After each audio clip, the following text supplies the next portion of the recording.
Selamat datang di Tan Hari Channel. Channel tentang novel-novel yang sedang viral saat ini.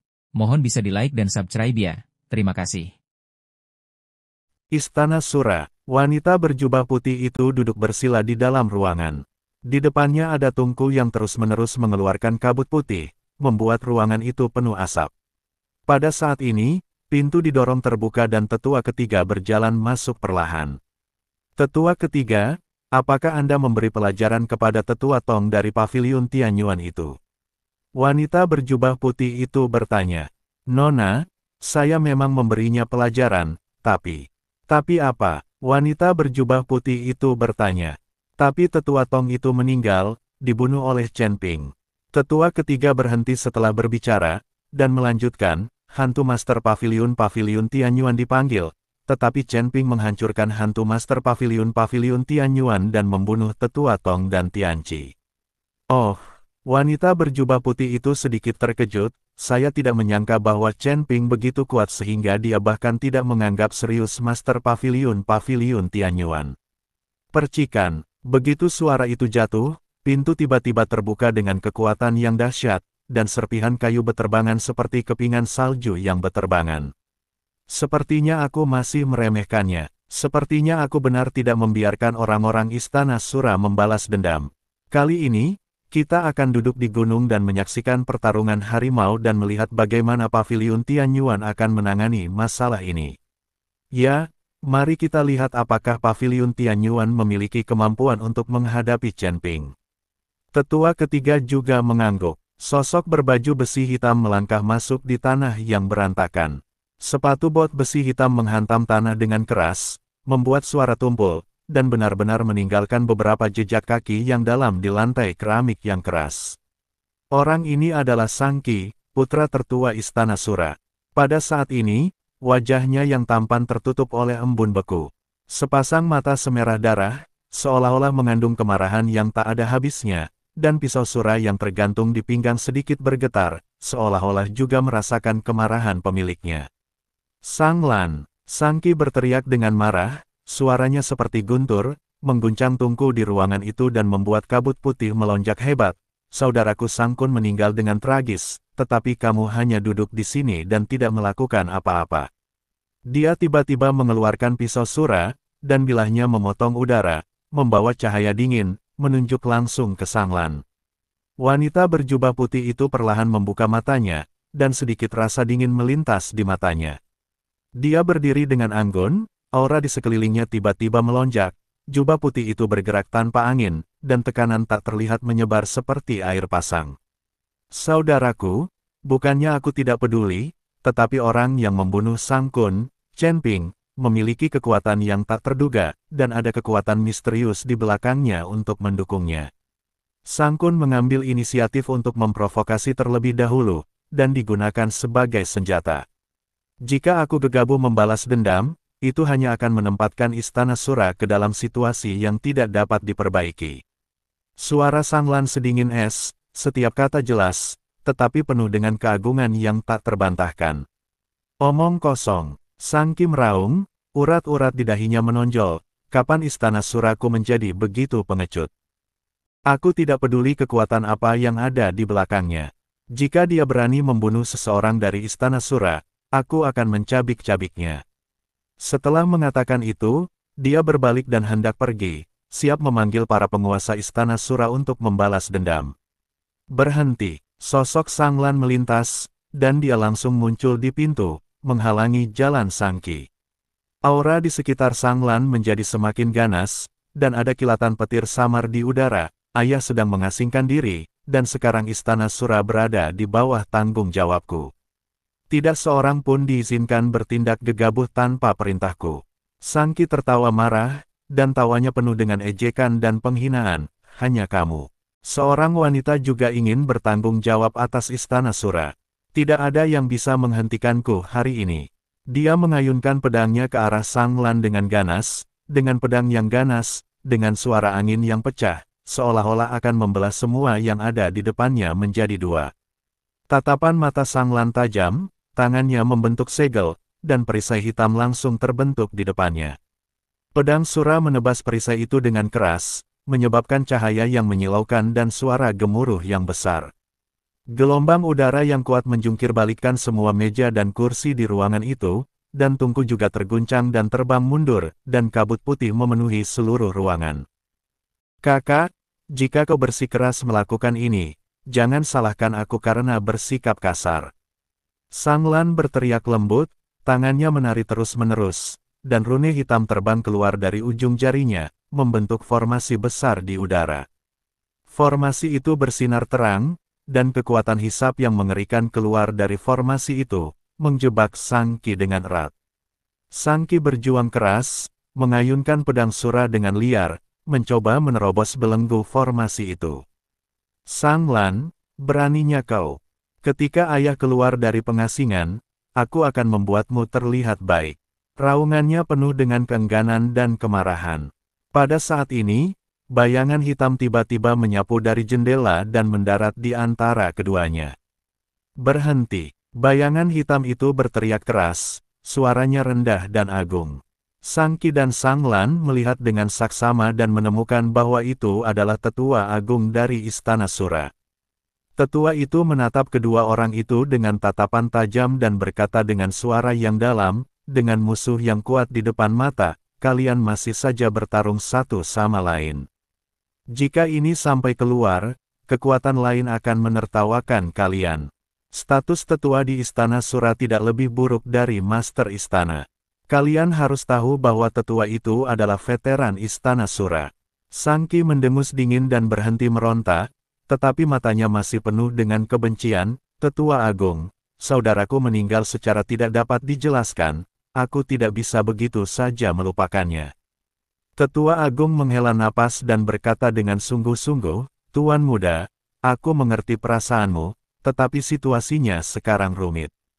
Chen Ping itu bahkan dapat menghancurkan bayangan Master Pavilion Tianyuan, dan dia sama sekali tidak takut pada Pavilion Tianyuan, jadi kekuatan di belakangnya jauh melampaui imajinasi kita.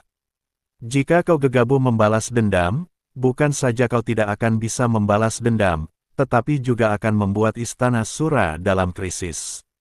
Lebih baik bersabar sebentar dan menunggu sampai kau mengetahui kekuatan di balik Chen Ping sebelum membuat rencana. Sang Lan juga menyingkirkan formasi dan berkata perlahan, Tetua Agung benar, saudara, yang terpenting bagi kita sekarang adalah menstabilkan situasi, melindungi Istana Sura, dan menunggu ayahku keluar dari pengasingan, dan semuanya akan beres. Sang Qi terdiam sejenak, dan tiba-tiba tertawa terbahak-bahak, tawanya penuh dengan kesedihan dan ketidakberdayaan.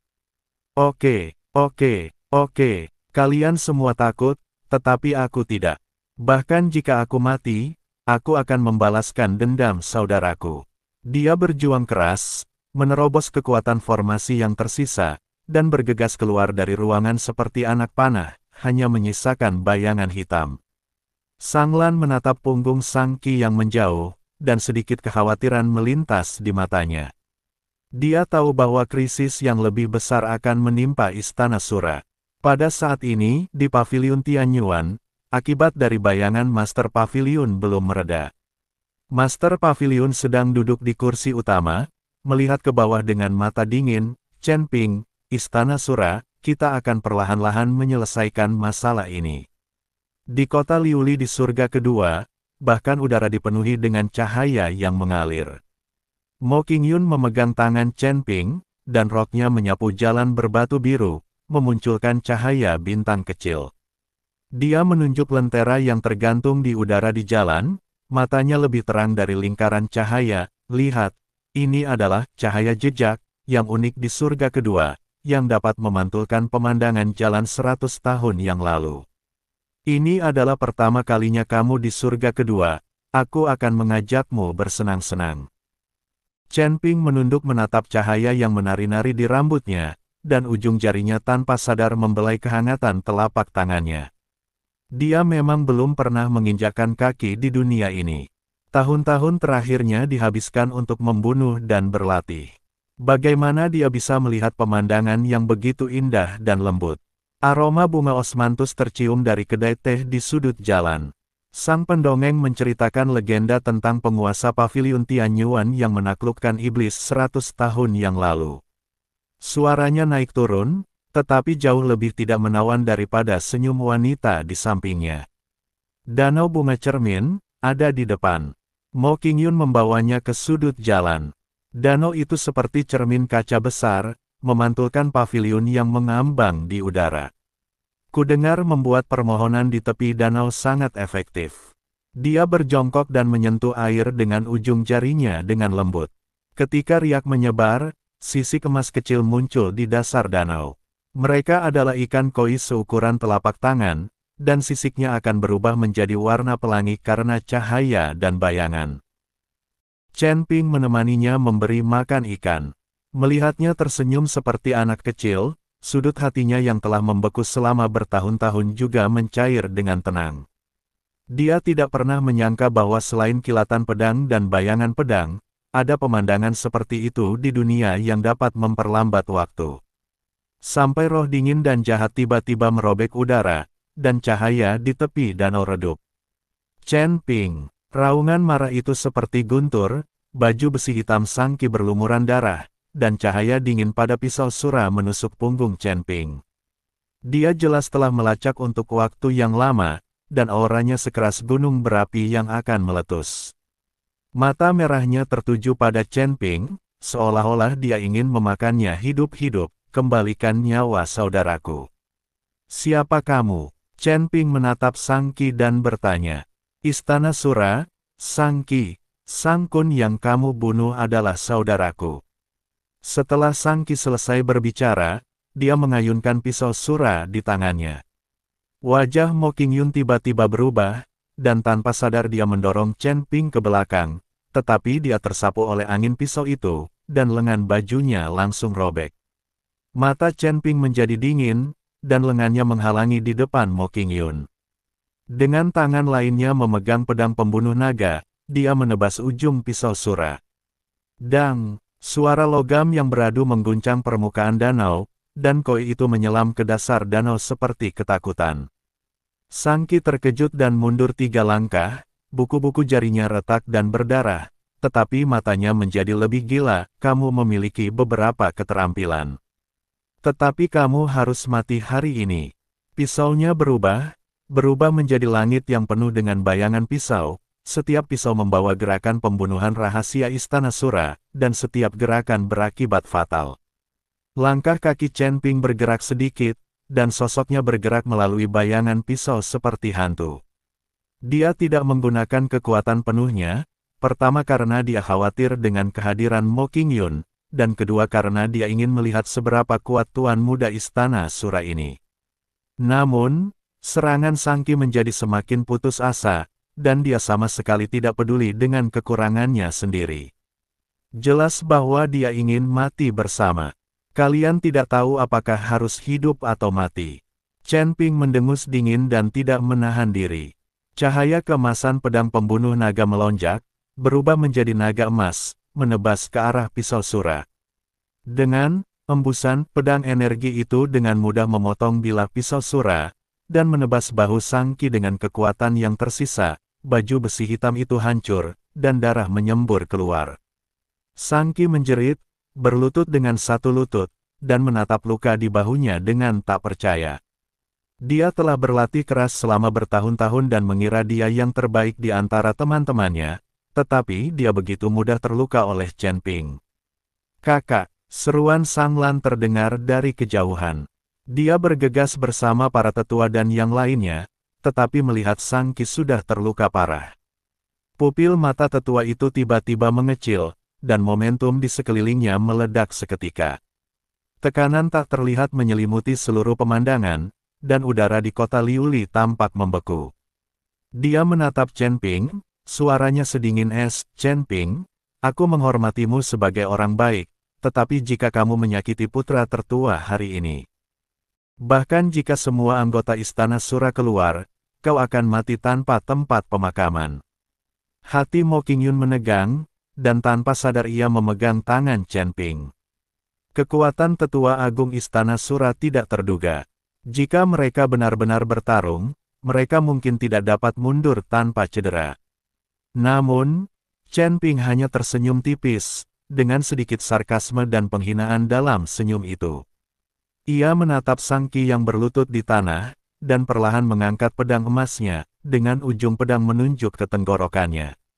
Kematian tanpa tempat pemakaman. Suara Chen Ping sangat pelan, tetapi semua orang dapat mendengarnya dengan jelas. Kapan aku, Chen Ping, pernah takut akan ancaman dalam hidupku? Ketakutan melintas di mata Sang Qi, dan dia ingin memohon belas kasihan, tetapi niat membunuh di mata Chen Ping menghalangi tenggorokannya. Saudaramu Sang Kun, yang memprovokasi lebih dulu, dan dia pantas mati. Ujung pedang Chen Ping sedikit bergetar, kamu mencari balas dendam hari ini, dan kamu juga mencari kehancuran. Tidak, Sang Lan berteriak dan mencoba menghentikannya, tetapi ditarik kembali oleh tetua itu. Wajah tetua itu menjadi pucat. Dia tidak menyangka Chen Ping akan mengabaikan ancamannya. Ini bukan ancaman, ini peringatan. Tetua itu menatap Chen Ping dengan dingin, matanya penuh dengan penghinaan.